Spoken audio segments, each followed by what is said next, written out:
50 Cent. My main man. Hey, I'll be honest. I love. What happened? I love hearing you say it. I'll be honest. I do. Main man. I love it. I love it. What I happened love with it. 50 Cent? I love it. I mean, you know what? It's never too late. Never too It's late. never too late. I don't know. My first. And happy birthday, Ja Rule. It's my brother Ja Rule's birthday. Happy birthday to Ja Rule. I had maybe I was on 50's gram, and I feel like he posted something about All the Way Up, and he said Joe got one. Was that because that was my first that he was even that it was moving good together? No. Were you moving prior to that All the Way Up? Okay. How did? And I shook his hand at the BET Awards after the Chris Lighty passed away. He Okay. was like, "Yo, Joe, it's just that's it." So when I give you, Was I there? I was DJing that thing. I don't know if you was. You guys performed No? We performed for Chris Lighty. So they tell at me BT. Yeah, so Okay, they tell okay, me they tell me come perform for Chris Lighty, Busta's gonna do it, Missy, Tribe Called Quest, and 50 Cent. I was like, all right. Somehow we do the practice run and I end up standing right next to 50. Mm-hmm. And he puts his hand out, he says, yo, peace for Chris Lighty. He wanted it. Peace. Mm. So I look at him and I'm like, looking at him like you looking at me. I'm like, what? This guy done violated me in every shape, way. So I'm running, a lot of stuff is running through my head and I'm like, so when I shook his hand, that was it. You know, when I give you my word as a man that we ain't got no beef, I never go back on my word. Mm-hmm. But that was it. So after that, you know, it was like, you know, we sat down a couple of times and we was talking and he was like, yo, man, and I'm glad we cool. And then I was like, yo, I'm glad we cool and this and that. And he came to Miami and I took him around. It was his birthday. Mm-hmm. You know what I'm saying? So I mean, you want me to tell you? Yeah. I threw him a party on a yacht, like a $50 million yacht For Fifth? for 50 Cent. Get out He of had here. him and his girlfriend. I had me and my wife, and we was riding in Just the the yacht. four of you? That's it. In a $50 million 4-story yacht, birthday cake out. Just the balloons, four of you just the guys. four of us. That's dope. And we was just up in there. He was like, yo, happy birthday, my brother. He was like, happy. And then, you know, it's like, you know, we're grown, man. You know what I'm saying? And one of the few left standing. You know? One of the few left standing. We grown. And I know it might give headaches to some of my other friends, such as, let's just throw the name out there, Irv Gotti. And Ja. Or Chris Gotti. But with Ja too. Like, I mean, I have a beautiful relationship with Chris Gotti, Irv Gotti, and Ja Rule. Them guys They're saved good my people. life. They're great people. They're good people. And when I needed someone more than anybody when Pun passed, they gave me What's Love. And not only that, we're really friends. Chris Gotti was there when my daughter was born. And I hope they understand and forgive me for just saying, yo, I'm about peace, man. I'm mature now.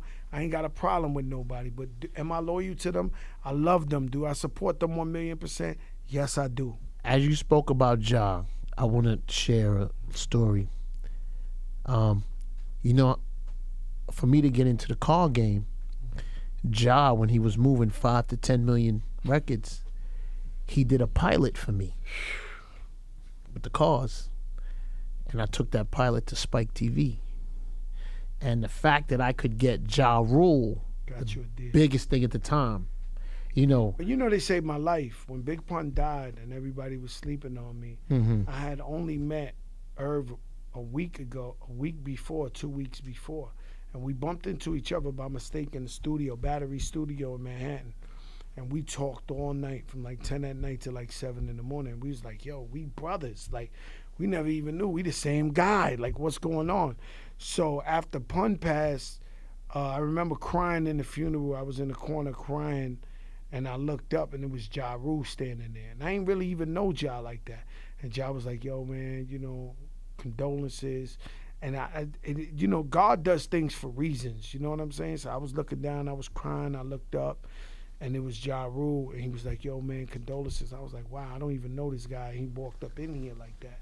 So maybe 3 weeks later, I'm laying in the crib and they still got house phones, and my phone rings. And when the phone rings, phone. so the phone rings and it's like, yo, what's up? Yo.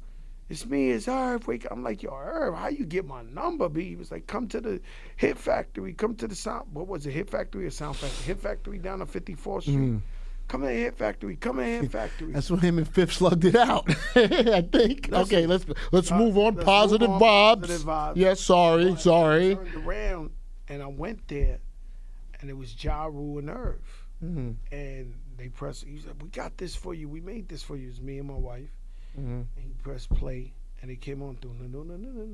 What's love got to do? So they was like, "Yo, you get J-Lo on the hook, and it's out of here." When I heard it, I was like, "Yo, it was a hit record the first time I heard it. It was a hit without me." So when I heard it, I was like, "Oh my God!" And then Ashanti, I did the reference, and I said, "You know what? Let's leave that girl on there." And they was like, "Nah, let's not leave that girl. Just get J-Lo, this and this and that," because she was just the girl in the studio at the time, with all due respect. So then after that, they saw my confidence in her, and they start throwing her on songs, and then she become the biggest star out there. So they saved my life. She had in a chokehold out here for a second. Yeah, she was selling half a million first week. God bless. She's probably the only artist. Anyway, I don't want to say that, but she was probably. How many records did you sell with that record? What's Love? We sold like 1.92, double platinum. Double platinum. Now remember that album came out with What's Love. Joe got more than 2 million. I'm not listening to him no more. That's how count these rings. He got $1. But I'm not talking to him no more. What are you talking about? There's more. Listen, we don't know who's listening. We're gonna move on. Yo, listen, when you talk about money, I've maybe made 30, 40, 50 million in my life. But I spent a lot of money, Flex. I was moving around for 4 years straight in private planes every day. Those are $60,000, $70,000 flights. Every day. More expensive then than now. Three, four you just Bentleys. Did this. Joe, we've been living in mansions forever. Joe, you just shot out 2 million records independent. No. Well, that was on the Atlantic. This one that just came out. This one. I got money, Flex. What are you asking me? Yeah, I'm paid. Yeah, but you just shot out 2 million songs, independent on your own label. Yeah, On me and Remy's label. She's my business partner. Oh, I love it. You guys are out here caking. She's my business partner. She's not my artist. The business partner. My business partner. That's the way it moves. Boss. That's how it goes now. I learned a lot in life Fat about Joe.